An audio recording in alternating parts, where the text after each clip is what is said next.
जी अस्सलाम वालेकुम नाज़रीन, सराइकी मैक दे विच असां वल तो खुश आमदेद आते हैं। अज असां कुछ इंटरनेशनल टॉपिक्स ते अपने डोमैस्टिक पाकिस्तान दे अफेयर्स वो तुहाडे नाल डिस्कस करेसूं।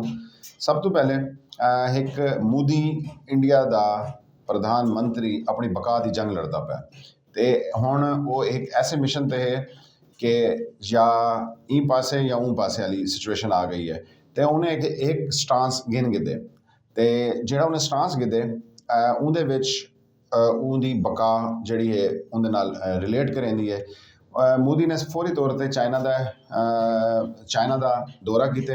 ਚਾਈਨਾ ਦੇ ਇਹ ਦੌਰੇ ਦੇ ਵਿੱਚ ਉਹਨੇ ਸਭ ਤੋਂ ਜ਼ਿਆਦਾ ਕਿਆ ਕੀਤੇ, ਟਰੰਪ ਦੇ ਜਿਹੜੇ ਖਿਲਾਫ ਜਿਹੜੀ ਵਾਰ ਟ੍ਰੇਡ ਚਲਦੀ ਪਈ ਹੈ ਇਹ ਹਵਾਲੇ ਨਾਲ ਟੈਰਫ ਦੀ ਜੰਗ ਦੇ ਬਾਅਦ ਬੜੀ ਧਮਕੀਆਂ ਦਿੰਦਾ ਪਿਆ ਹੈ ਅਮਰੀਕਾ। ਉਹ ਮਾਮਲਾ ਚੱਲਦਾ ਪਿਆ ਹੈ।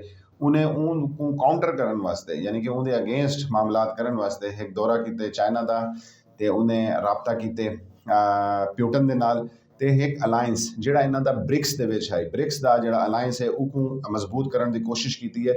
ब्रिक्स अलायंस क्या है, बेसिकली थोड़ी जी मालूमात मैं तो दे रहे हवाले नाल। ब्रिक्स दा अलायंस क्या है, वो डॉलर के अगेंस्ट है पिया।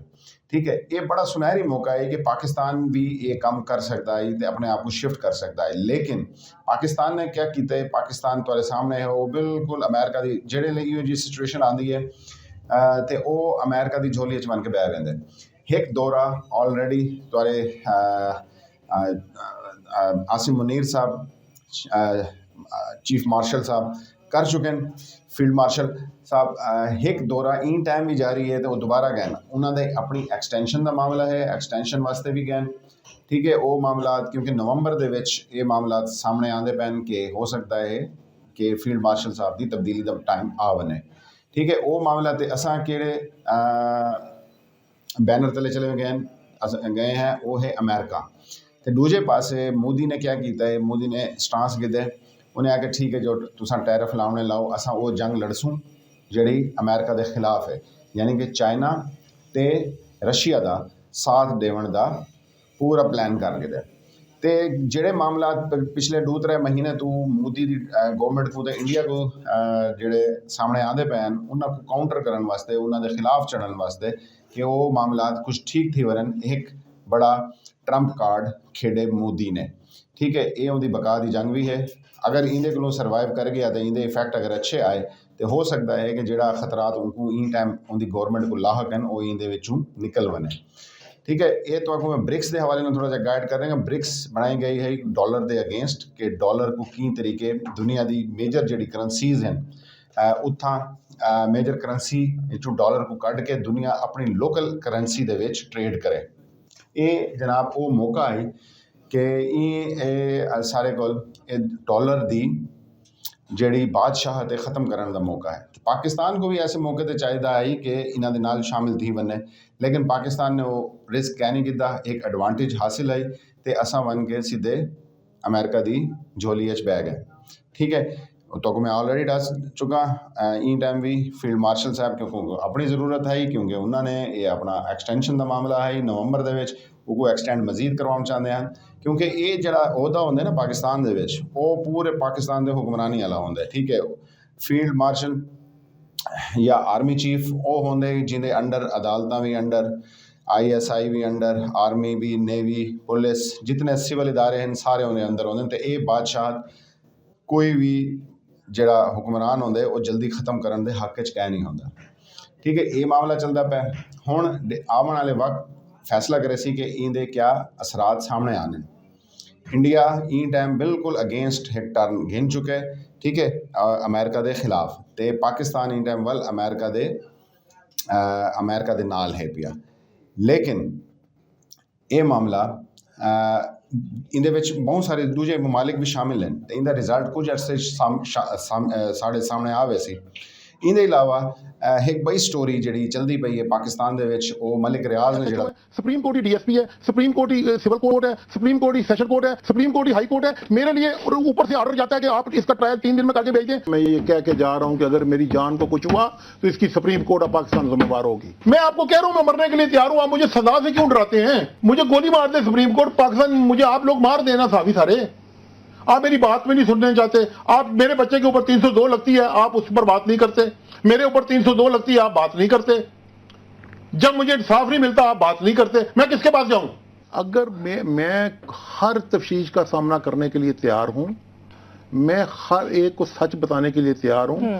सच बताने में मुझे सजा होती है वो भी लेने के लिए तैयार हूं। हमारे ऊपर एक एंटी करप्शन FIR करा दी कि हम बेनिफिशियरी हैं और सुप्रीम कोर्ट तक ने हमें बेनिफिशियरी बना दिया। डाका भी मेरे घर में पड़ा, पैसा भी मेरा गया, बेनिफिशियरी भी मैं हो गया। देखिए, मैं सिर्फ अल्लाह की माफी कबूल करूंगा, अल्लाह मुझे माफ करे। रियाज ने जिहड़ा धमाका कीता है, जिहड़े इंकशाफात कीते हैं, वो क्यों कीता है, वो भी उन वजह के बाद कीता है जिहड़े वेले मलिक रियाज को आखा गया है इमरान खान के हवाले नाल कि तुसां उहदे खिलाफ बयान दिओ। बहुत प्रैशर है उहदे ते मलिक रियाज ने आखिर फैसला किया कि क्योंकि इमरान खान ऊ लैवल की करप्शन कह नहीं की तो मैं उनके खिलाफ झूठे बयान कहना दे सा।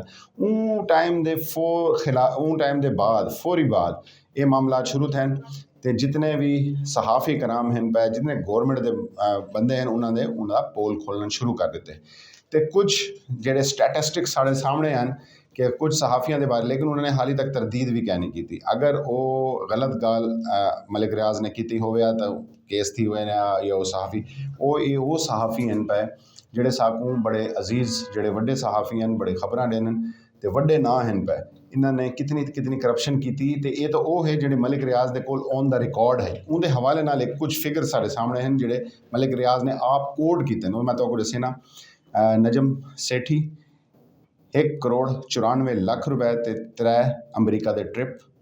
जवेद चौधरी 1 करोड़ रुपए बहरिया टाउन के 10 मरले का घर। मुबशर लुकमान 2 करोड़ 50 लाख रुपए ते नाल मर्सिडीज बेंज। ठीक है। डॉक्टर शाहिद मसूद 1 करोड़ 60 लाख रुपए ते दुबई दे विच ट्रिप। हामिद मीर 2.5 करोड़ रुपए ते 2 कनाल का प्लाट।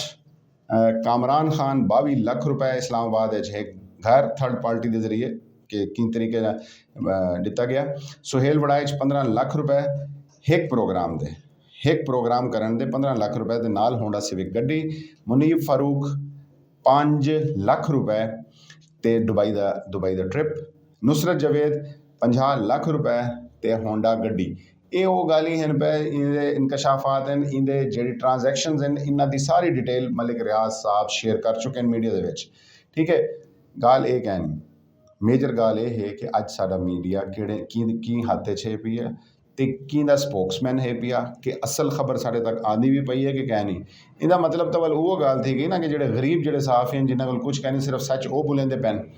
तो आपको चाहिए है जो छोटे सहाफ़ी होंगे ना वो असल तजिया करे सन। जो बड़े सहाफ़ी होंगे जो मेन लाइन के होने वो कई बैद स्पोक्समैन होने, गौरमेंट के भी थी सकते हैं, कई बै इदारे के भी थी सकते हैं, कई माफिया के भी थी सकते हैं।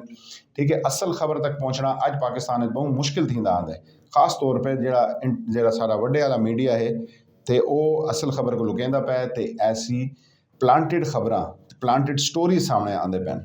अपना ख्याल रखा है। वाल इंशाल्लाह तो नाल मुलाकात थी सी। अपना भी अपने हमसायां दा ते इन चैनल का लाजमी ख्याल रखे सो। अस्सलाम वालेकुम।